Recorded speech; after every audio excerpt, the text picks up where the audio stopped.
Olá pessoal, vamos dar sequência então na nossa série aqui. Hoje o vídeo não vai ser tão longo, o da semana passada acabou sendo um pouquinho mais comprido por causa das questões envolvendo a matemática. Eu acredito que no de hoje não vai ser tanto, porque eu nem consegui avançar tanto no desenvolvimento ali, ou na verdade nos estudos, né, das questões matemáticas do nosso objeto abstrato 2D do plano cartesiano. Eu estou aqui naquele livro que a gente estava usando de exemplo não, né, de estudo no capítulo 1 a respeito das expressões matemáticas, e aí por causa dos tipos de conteúdos que ele estava colocando ali, tive que fazer algumas adaptações no nosso modelo 2D e no nosso modelo 3D, principalmente porque inclusive no outro vídeo eu falei muito sobre graus, como se graus fosse a expressão matemática correta para fazer aquelas movimentações dentro do cenário, e depois acabei descobrindo que na verdade os graus é uma representação mais mecânica da coisa do que matemática, porque na matemática a gente tem que falar, não usa os graus, né, e sim os radianos envolvendo aquele círculo, né, o círculo não, o ângulo que você está trabalhando dentro do objeto abstrato 2D.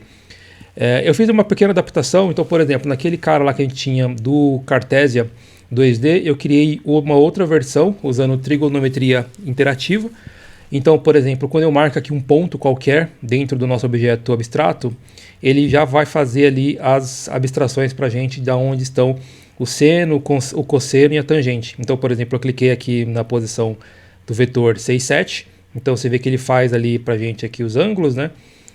Marcando certinho, e faz aqui também qual é a posição. Então, do cosseno, o seno, né? Certinho ali para a gente. Interessante, porque aqui quando eu marquei o vetor 6, 7, né, o x6 e o y7, porém se eu for para algum vértice negativo, né, então vamos pegar aqui um negativo. Repara que eu peguei então o x menos 7 e o 9 do positivo do y, ele fez aqui para mim, não colocou na verdade, não, ele fez aqui, essa linha aqui, ó, o ângulo, né, da rotação que ele está fazendo. Tá vendo que ele perceba aqui quando aqui não estava, que ele fez para cá. E se eu fizesse aqui embaixo os dois negativos, ele também faz também aqui, tem a visualização e ele já dá até os valores, né? Porque eu tenho aqui os graus, né? Que é dispensável, né? Os radianos, que é o 4,004, e em π 1.274, e aqui as posições do seno, do cosseno e da tangente, né? E consequentemente eu coloquei a mesma coisa no nosso objeto 3D, a mesma representação. Então se eu marcar aqui uma posição x4, y menos 7 e o z, vamos colocar aqui o 9, e eu for marcar o ponto, ele faz também o ângulo aqui da mesma posição. Então você repara que ele fez ali o desenho e colocou todas as especificações para a gente. E eu coloquei aqui embaixo, eu coloquei não, né? O Opus lá montou para a gente, que ele colocou aqui todas as proporções de acordo. Então o raio, o ângulo, né? Que aqui dá menos 60,3 graus, que na verdade são 0,33 π. O seno, o cosseno, o tangente, o componente de x, o componente de y e a magnitude 3D, né? Porque para ter o ângulo certo aqui. Eu coloquei esses tipos de representações por causa do exercício que a gente vai ter aqui logo na sequência, onde ele faz as explicações a respeito do raio, né, do radiano, na verdade, e a gente ia precisar, porque aqui tem um exemplo de rotação, né, ó, ele tem o ângulo aqui, depois a rotação, e depois aqui embaixo, tá vendo? Ele colocou aqui o adjacente, a hipotenusa e tal. E os cálculos que ele vai usar aqui, as representações, e é importante a gente ter essas representações, né? E até porque quando a gente vai aqui nos exercícios, né, ó, deixa eu descer aqui, esse aqui é o mais fácil de todos, né, de fazer as coordenadas 2D do objeto abstrato, mas quando a gente vai começando a descer aqui, principalmente no item, aqui são só soma, produto, né? A fórmula parece complexa, mas é uma coisa mais simples. Mas quando a gente chega aqui a converter os graus para radianos, aí acaba ficando imprescindível ter o cálculo certo. Que, por exemplo, menos 45 graus negativos é uma coisa, e quando você vai considerar os graus aqui, né, que não são graus e sim um radiano, é outra coisa, né? E aí você pensa, pô, mas é uma representação matemática que para o cenário que você está tentando montar não teria tanta importância. Será que não? Eu estava dando uma olhada aqui em algumas coisas, interessante que por causa desses estudos a gente acabou encontrando muito conteúdo legal. Então, por exemplo, tem umas postagens aqui, todos esses links que eu vou comentar aqui estão na descrição aqui do vídeo. Então, tem um exemplo aqui, ó, o nosso amigo aqui também fez um objeto abstrato 2D, e repara que ele colocou duas matrizes, né, e essas matrizes, nas movimentações delas, vocês vão perceber como essas posições e intersecções, né, dos graus ali, dos radianos, permite que você tenha experimentos bem interessantes, né? Ele usou também aqui um programa para fazer essa simulação, e olha só que interessante. Então você vê aqui que ele vai estar abrindo os vértices, né? E a movimentação, ó, acontece de uma maneira bem precisa por causa da matemática da coisa. Isso só é possível por causa do entendimento de funções da trigonometria para fazer isso funcionar. Tem outros exemplos aqui. Esse aqui, na verdade, mostrei porque, olha só que interessante, tem aqui um cálculo de matrizes que ele está explicando aqui, e você vê que é literalmente o nosso cenário. Obviamente a gente não usa essa superfície 3D, a gente sabe que usa a superfície 2D, mas é interessante essa abordagem, né, de ter as matrizes aqui que podem ser localizadas. Esse aqui eu achei muito interessante, que é um chamado de velocidade da luz. Então você vê que a gente tem um objeto 3D igual a gente estava trabalhando, ó, mas ele tem aqui esse objeto geométrico e as posições, e como funciona a velocidade da luz e tal. Tem toda uma explicação aqui de como funciona, mas nem vou entrar muito no mérito sobre isso, mas sim só sobre a representação gráfica da fórmula matemática que foi colocada aqui. A gente tem... isso aqui não tem relação direta com essa questão da trigonometria e do espaço abstrato 2D cartesiano que a gente estava estudando, mas sobre a questão de como a falta de conhecimento matemático influencia muito mais do que a gente imagina. Eu tinha comentado isso no vídeo anterior. Essa postagem aqui fala sobre uma postagem, um artigo que foi postado, uma notícia que foi postada no jornal Folha de São Paulo, e a notícia é totalmente errada por causa de uma falha de conhecimento de matemática da autora. Então, ou seja, a autora provavelmente conhece muito sobre a área de estudo dela, mas ela conhece pouco de matemática. Por que eu digo isso? Porque ela fez uma matéria dizendo que porque 40% das mulheres assassinadas no Brasil são evangélicas. Não vou entrar muito no mérito sobre o assunto que ela está trabalhando, só que todo o argumento dela é baseado em um erro matemático. E quando eu desço aqui para visualizar o porquê, porque é o seguinte, ela referencia um estudo, e o estudo diz o seguinte: a amostra de pessoas evangélicas, e dessa amostra de pessoas evangélicas, 40% são vítimas de violência. Ou seja, você tem um número de pessoas evangélicas, desse número de pessoas evangélicas, 40% sofreram algum tipo de violência. Isso é que o estudo fala. Porém, por desconhecimento matemático, o que a autora entendeu? Que existe um total de vítimas de violência e que 40% são evangélicas. E ela baseou todo o artigo dela em cima dessa premissa de um erro matemático dela. Então você vê como parece que pode ser trivial, igual comentei no outro vídeo sobre a questão de conhecimento matemático, como isso é ruim no Brasil, culturalmente, causa esse tipo de distorções aqui. Uma matéria inteira construída em cima de uma má interpretação matemática. Enfim.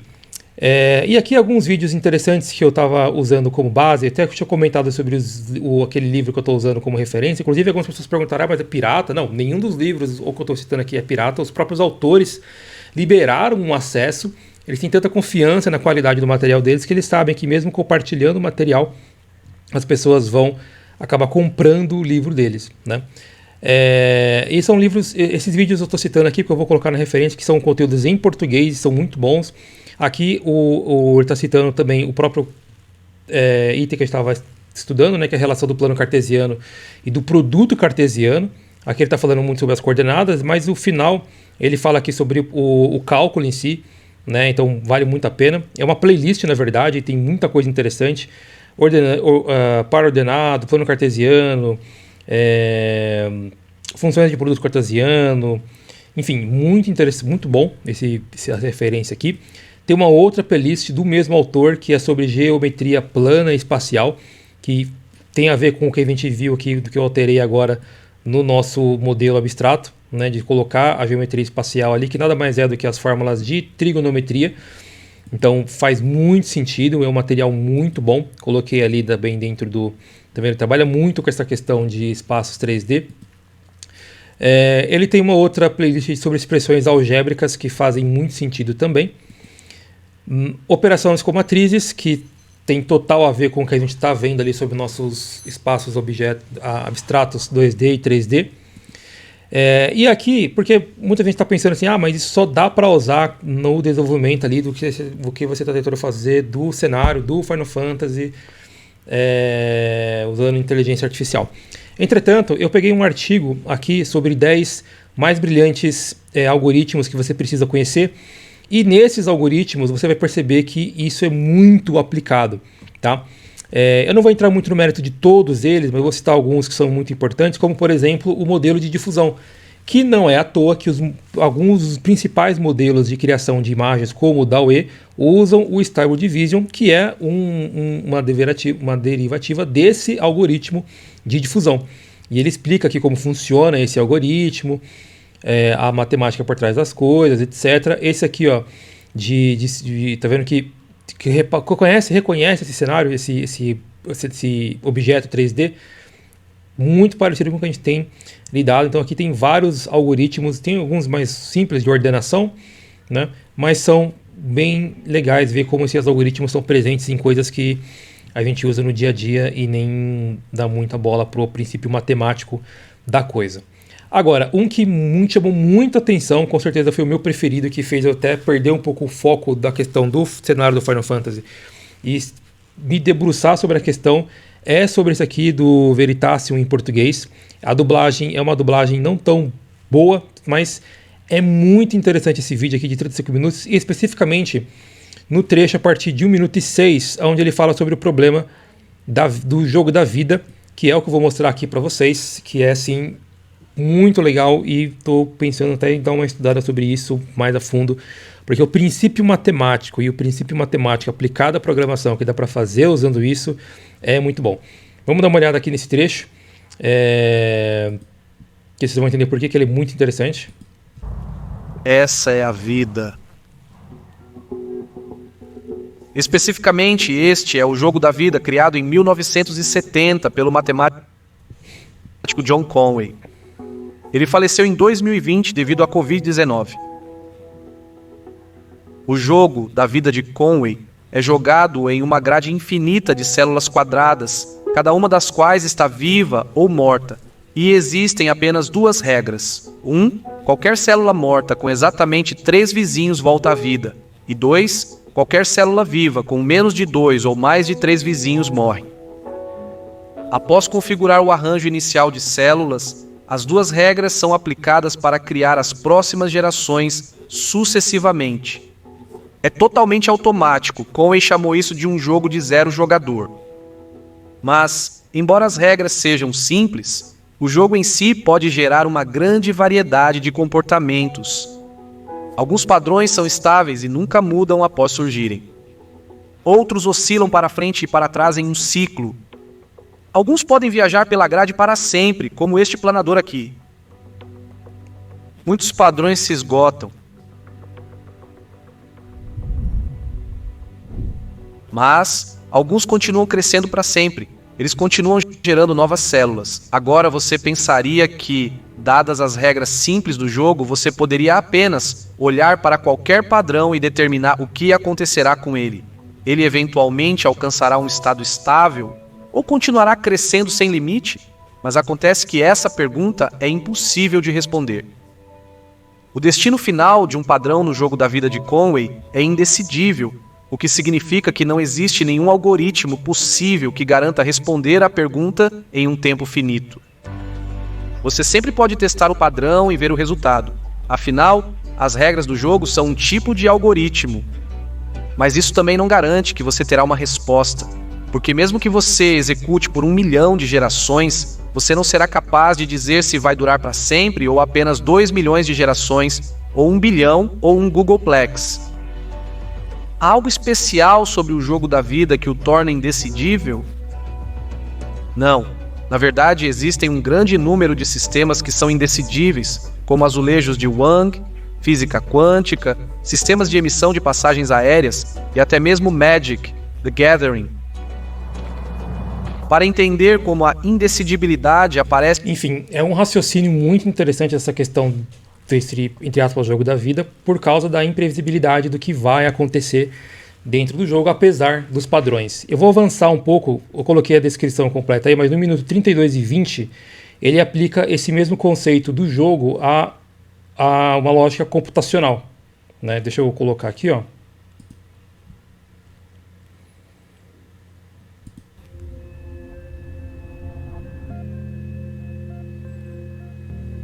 E como o jogo da vida é por si só tudo incompleto, ele deve ser capaz de se simular. E de fato é.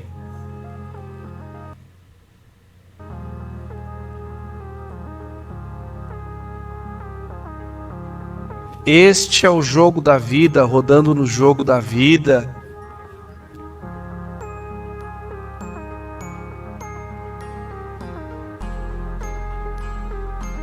O verdadeiro legado do sonho de David Hilbert são todos os nossos dispositivos computacionais atuais.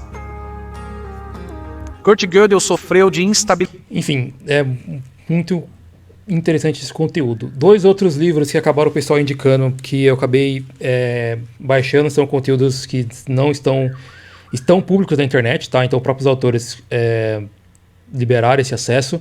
Um é o Pré-Cálculos, ideal para quem está começando a fazer esse tipo de algoritmos, pensando o cálculo de algoritmos, né? Então ele tem algumas coisas bem básicas, mas indo já para um tipo de aplicação computacional mais específica, né? Então é muito bom, apesar de estar em inglês, todos estão em inglês, né? Mas sem um PDF que dificulta um pouco a tradução, é bem simples de entender os conceitos que eles colocam aqui no próprio livro, né? Um pré-cálculo, então não chega a ser cálculo diretamente, mas já é algo mais um pré-cálculo, né? E um bem curioso para questões mais básicas de matemática, que é o No Bullshit Guide to Linear Algebra, né? Ou seja, tirando tudo aquilo que é desnecessário para aprender álgebra linear. Também, um objeto 3D aqui, o abstrato 3D que ele usa, também muito bom para esse tipo de conceituação da álgebra 3D e algoritmos de objetos abstratos 2D e principalmente 3D, que é o que o livro mais trabalha. Eu gostei muito de alguns exercícios que ele coloca, porque ele faz a expressão matemática e a representação gráfica dele de uma maneira bem mais didática, principalmente para quem já conhece programação. Então é mais fácil de entender alguns conceitos que ele coloca aqui. Pode ser um pouco difícil no começo, se você tiver um pouco de dificuldade com a expressão matemática, principalmente porque ele usa a notação científica do que o número real, mas depois que você relembra, né, a notação científica, acaba ficando mais simples de dar sequência. Eu confesso que eu tive que dar uma relembrada como funcionava a expressão científica de alguns números, para aquela questão, né, de você fazer o vezes 10 elevado a menos 2 ou a um número positivo para você posicionar a vírgula, mas depois que você relembra disso, fica mais tranquilo de fazer todos os exercícios propostos ali. E então é um livro muito bacana pelos exercícios. O livro não é completo, o autor aqui não colocou todas as 500 páginas publicamente, são só as primeiras 152, mas essas 152 ainda assim tem muita coisa. Ele até falou aqui, né, que o livro completo tem 596 páginas, porém custa só $29 o livro dele, que é barato pela qualidade, porém aqui nessas 152 páginas tem muita coisa, muito exercício legal, tanto que eu não cheguei nem terminar o comecinho do capítulo 1, e ainda assim já tive muita coisa interessante ali que deu para absorver. E lembrando que o nosso livro principal, entre aspas, o livro principal que a gente estava usando aqui do Game Math, a gente acabou agora o capítulo 1 por causa dos exercícios, né? E vamos entrar ali no capítulo 2, que a gente vai começar a ver vetores. Porém, como esse vídeo não vou fazer um vídeo tão longo como foi da outra vez, nesse daqui a gente vai ver só na semana que vem, até porque a gente nem tempo de fazer nada especificamente sobre... travou meu navegador aqui. Muito específico sobre esse capítulo, que eu quero me debruçar melhor sobre os itens aqui. Até porque aqui vetores a gente vai usar muito, você vai ver que nos cálculos envolvendo os objetos abstratos 2D e 3D é dispensável vetores. Então a gente vai precisar dar uma olhada aqui nesses itens aqui com mais calma, que a gente deixa para a semana que vem. Até porque esse vídeo aqui tem muito material que a gente vai se debruçar, principalmente porque esse da questão do jogo da vida aqui vai chamar muito minha atenção para a gente tentar fazer alguma execução nisso daqui. Certo? Bom, é isso. O vídeo hoje vai ser mais curtinho, então estou tendo aí praticamente 20 minutos, mas fez sentido. Eu já publiquei, inclusive, esses 2 arquivos, né? Não só esses 2 arquivos, né? O 2D com trigonometria, o 3D com trigonometria e as versões da semana passada, que são só o 2D e o 3D simples, eu coloquei em um repositório do GitHub. Tá na descrição também, que algumas pessoas falaram que, eu tentei fazer no ChatGPT gratuito, ele não consegue gerar, né, que eu usei o Cloud 4 para gerar esses daqui, então coloquei no GitHub, quem quiser baixar, tem lá essas versões lá disponíveis também. Não só eles, mas todos os links que eu mostrei aqui no vídeo também estão disponíveis, e já publiquei também no canal o vídeo sobre as novidades do mercado de IA. Beleza? E é isso, e até semana que vem.